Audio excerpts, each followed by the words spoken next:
latest updates, subscribe to News 9. Despite concerns raised by WHO and the world leaders, Russia has decided to manufacture its Sputnik V vaccine. Russia said the vaccine developed by Moscow's Gamaleya Institute and the first for the coronavirus to go into production will be rolled out by the end of this month. Some scientists said they fear Moscow may be putting national prestige before safety. France is seeing a rebound in coronavirus cases, and in the past 24 hours, over 3,000 fresh cases have been reported. Looking at these developments, now the government is mulling to ask its citizens to wear face masks at workplace to protect from coronavirus. On July 25th, a Japanese ship struck a reef and is believed to have leaked 1,000 tons of oil near protected areas of the Indian Ocean island nation of Mauritius. Now in the latest, the ship has split apart and the remaining fuel has also leaked in the water. Just a day ago, Russian President Vladimir Putin had called for an urgent online summit of world leaders, fearing Washington might extend an arms embargo on Tehran. Now, US President Donald Trump has announced that he intends to trigger a snapback of international sanctions against Iran at the UN. The United Nations Security Council has rejected United States' bid to extend global arms embargo on Iran. In the 15-member body, 11 members were absent for the Security Council vote.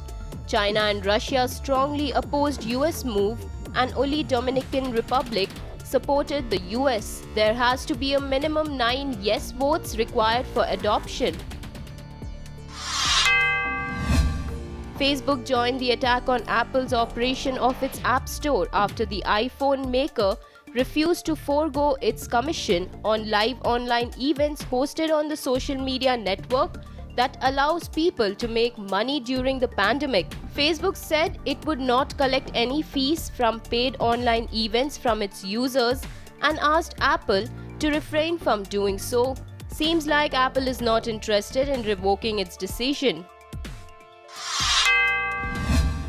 In a political campaign, Democratic presidential candidate Joe Biden said he would place high priority to strengthen India-US relationship. He further added that no common global challenge can be solved without the two countries working as responsible partners.